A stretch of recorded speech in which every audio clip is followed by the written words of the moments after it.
Saudi আরবের বাদশাহ সালমান বিন আব্দুল আজিজ আল সাউদ খরা পরিস্থিতি থেকে মুক্তি পেতে দেশব্যাপী বৃষ্টির জন্য বিশেষ নামাজ সালাত আল ইস্তিসকা আদায়ে আহ্বান জানিয়েছেন। সোমবার রয়্যাল কোর্টের এক বিবৃতিতে জানানো হয়, আগামী বৃহস্পতিবার ২২ জমাদিউল আওয়াল ১৪৪৭ হিজরি রাজ্যের সব অঞ্চলে এই নামাজ অনুষ্ঠিত হবে। আল্লাহু আকবার। এই পদক্ষেপটি নবী মুহাম্মদ সাল্লাল্লাহু আলাইহি সাল্লামের সুন্নত অনুসরণে নেওয়া হয়েছে। বিবৃতিতে নাগরিকদের আল্লাহর রহমত লাভের জন্য তাওবা, ইস্তেগফার এবং বেশি বেশি নেক কাজ করার আহ্বান জানানো হয়েছে।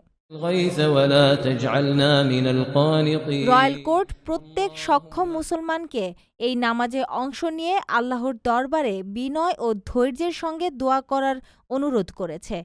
বিবৃতিতে দেশ ও জনগণের প্রতি রহমত বর্ষণ এবং কল্যাণকর বৃষ্টির জন্য আল্লাহর কাছে প্রার্থনা করা হয়।